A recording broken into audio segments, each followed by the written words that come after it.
Carlos here on Guitar Guru channel. We're back with another video on top 10 chords you absolutely must know. This is our third lesson and I'm very excited because we finally got to the point when we play chords and learn chord diagrams. That's the easiest way to learn how to play guitar, is when you know how chord diagram works. Essentially, chord diagram looks like 6 vertical lines and they are strings, and a couple of horizontal lines which represent fret wires. And it shows you which string and fret is pressed with your left hand finger and which finger is used. So when you count strings on a chord diagram, you see the skinny small string on the right, that's number 1. You always count string number 1 as skinny small string. Then comes second string, then third, 4, 5, and on the left, largest string number 6. So these are strings, and on top would be fret wire number 1 or fret number 1, fret number 2, fret number 3, and so on. Typically you see 2 or 3 frets in a specific portion of the neck. Well, without further ado, let's get to these top 10 chords that are absolute must to know for every guitarist. Technically, it's not even 10, it's only 7, but some of them will have minor and major version. I'll explain it in 30 seconds. Here's how you read chord diagram though. When you see a 0 above the string, that means string is played open, unfretted, no left hand fingers touching or pushing on the string. So when you see string number 1, 2, and 3 zeroed, that means you play them open. String number 6 is 0 and even double 0. Always pay attention to the double circled note. That's the root note or main one in the chord. Basically, it gives the name to your chord. And we're coming to the point of playing E minor and E major. When open 6, which is E, is double circled, that means it's gonna be E chord. Minor or major will depend on the fingering on the fretboard. Here I'm pressing string number 5 and 4, 2nd fret. Be as close as possible to fret wire number 2. And then strum. The way you strum, you either get a pick between index and thumb and strum downwards, or use all 4 fingernails to strum chord downwards. Evenly all 6 strings. And again, it's string number 5 and 4, press 2nd fret. Rest of them are open. Now the only difference between minor and major in E is gonna be string number 3. You will always have only one different note between minor and major, same name. It's only 1 fret apart and only on 1 string. Difference between minor and major is minimal. Okay, it's only 1 fret apart, but it makes the whole difference in terms of the mood you will produce. Basically, we count major as happy and minor as sad. Okay, and it's very hard to tell this chord sounds happy when you just play one chord, E major. But when you compare minor and major, after I strum major, so they say this string number 3 makes it happy, but I don't believe it. I remove index and I will see it sounds more sad.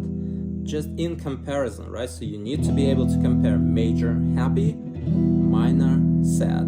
And string number 3 is the only note that makes the difference between happy and sad. So it was E minor and E major. Major happy, minor sad. Same way you view A minor when 00 is on string number 5. You will see that 6th string is crossed. When you see X, you don't play that string, all right? It's not supposed to be in the picture.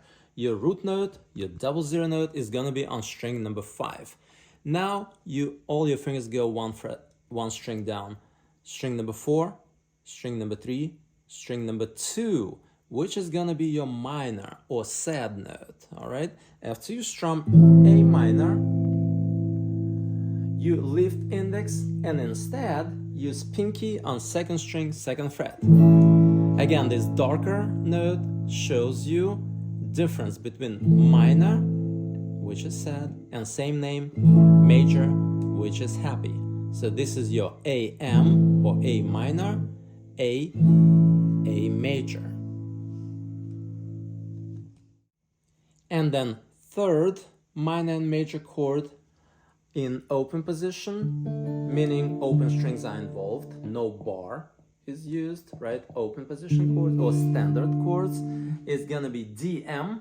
Now it's open 4 double circled.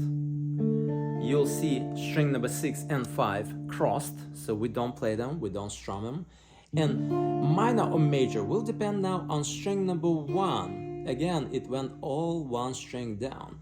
You put middle on string number 3, ring on string number 2, 3rd fret, and index, first string, 1st fret for minor, and first string, 2nd fret for major. Make sure you keep ring finger in the same spot, do not lift it, but move index and middle at the same time, up and reposition, minor, first string, 1st fret, major, first string, 2nd fret. Numbers of your fingers are shown on the chord diagram. And of course, you must know that index is number 1, middle number 2, ring number 3, and pinky, your little finger, is always number 4.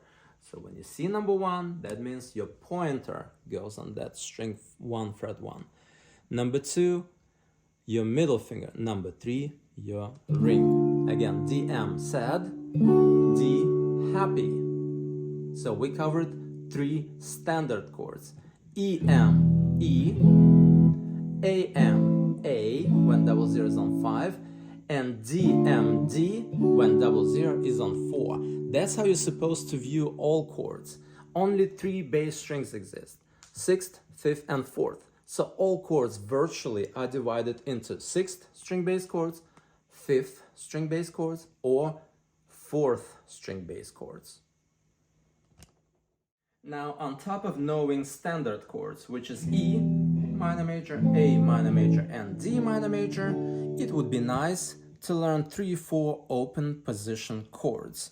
What's the difference between standard and open position? Standard means double zero is gonna be one of the open bass strings, 6, 5, or 4, which limits you to E, open 6, A, open 5, or D, open 4. Now, you can still play chords with open strings involved, right? No bar is used, no bar chord. But double zero is gonna be somewhere pressed on a fret. Like in this particular case, this is very common G chord I used for this extreme song, Modern Words, right? The first chord is G major. It has zeros on string number 2, 3, and 4.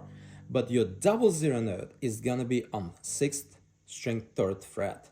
That's the root note, that's the note that gives name to the chord. That's G. Now, next one is gonna be C major. You will notice that 6th is crossed, and the root note, the main note, is on string number 5, 3rd fret, which is C, and this is your C major position.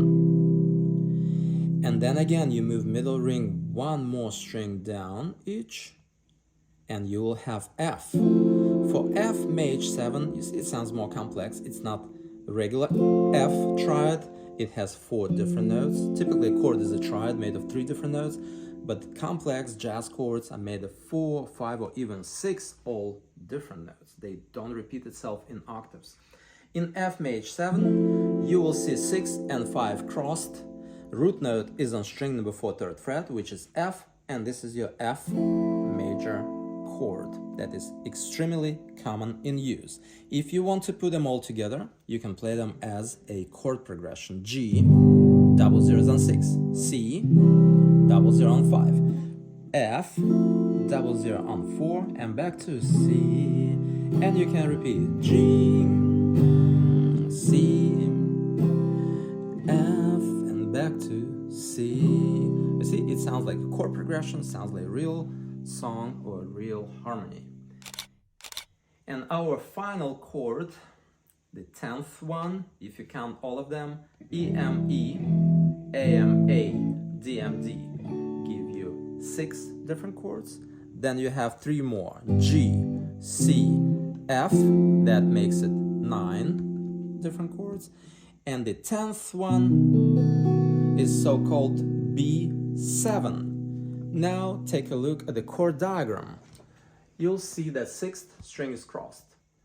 String number 5 is double circled on 2nd fret. That is B note. That note gives the name to B chord. Then index, string 4, 1st fret, major 3rd. Ring is your 7th on string number 3, 2nd fret. 2 is open, so it still belongs to open position chords. And pinky on string number 1, 2nd fret. Strum it without 6th, from 5 down. And you will have B7 open position chord. That's number 10. You must know that standard chords and open position chords are extremely popular and extremely common in use. When you have open strings involved, they give you bigger sustain, right? It sounds nicer, it sounds longer. That's why these chords are extremely popular.